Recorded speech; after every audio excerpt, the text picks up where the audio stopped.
नमस्कार विद्यार्थी मित्रांनो, या व्हिडिओ लेक्चरमध्ये आपण सिंपल लिफ्टिंग मशीन या मॉड्यूलमधील मॅक्झिमम मेकॅनिकल ॲडव्हांटेज हा टॉपिक स्टडी करणार आहे। मॅक्झिमम मेकॅनिकल ॲडव्हांटेज कसं फाइंड करायचं ते आपण बघूया।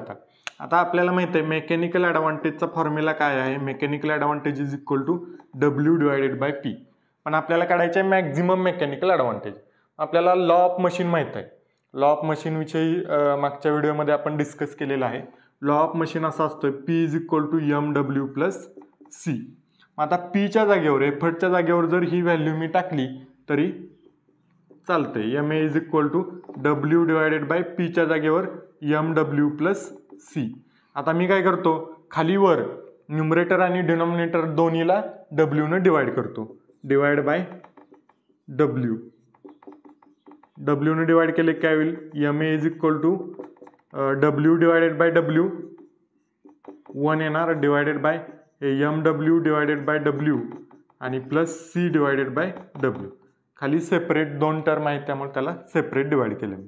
So ma is equal to काय येईल, w बाय w 1 येणार आणि डिवाइडेड बाय हे w ला w जाईल, राहिलं फक्त m आणि प्लस हे c बाय w आहे तसं राहणार। सो असा न्यूमरेटर आला 1, डिनॉमिनेटर आला m plus c by w। आता ma मॅक्झिमम कधी असेल, for maximum ma maximum mechanical advantage maximum कधी असेल ma, जर डिनॉमिनेटर मिनिमम असेल तर।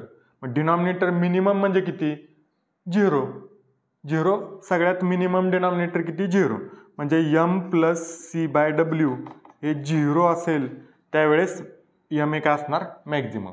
आता यातला m म्हणजे स्लोप। आता लाईन आपण बघितलं इनक्लाइन लाईन होती लॉ ऑफ मशीनची, त्यामुळं स्लोप 0 होऊ शकत नाही, त्यामुळे m कॉन्स्टंट राहणार आहे।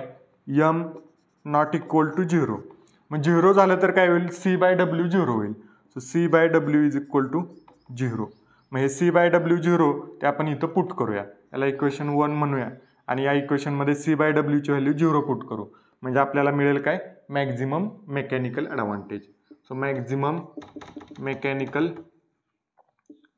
Advantage is equal to 1 divided by हे m plus 0 so max ma is equal to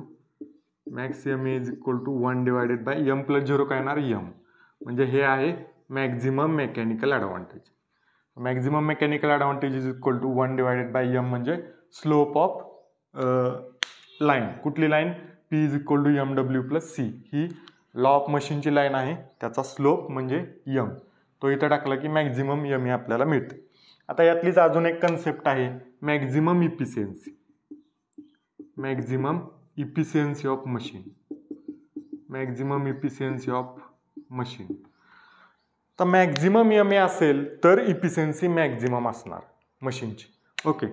कारण इफिशियन्सीचा फॉर्म्युला काय आहे, ma divided by vr into 100, ते आपण नंतर लिहू, किंवा ma divided by vr into 100।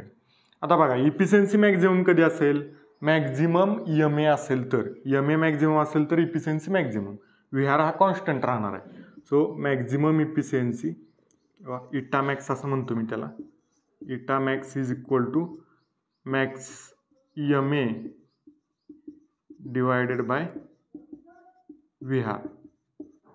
So बघा मॅक्झिमम मेकॅनिकल ॲडव्हांटेजची व्हॅल्यू आपण इथं काढलेली आहे, काय आहे 1/m, ती पुट करूया, म्हणजे इटा मॅक्स इज इक्वल टू येईल 1/m डिवाइडेड बाय हे vr आणि इंटू त्याला 100। आता हे 1/m आपण खाली सुद्धा लिहू शकतो। So maximum efficiency is equal to 1 divided by m into vr आणि इंटू त्याला 100।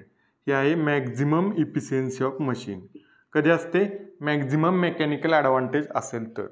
अशा पद्धतीने या व्हिडिओमध्ये आपण दोन कन्सेप्ट स्टडी केल्या, एक आहे मॅक्झिमम मेकॅनिकल ॲडव्हांटेज आणि दुसरे आहे मॅक्झिमम इफिशियन्सी।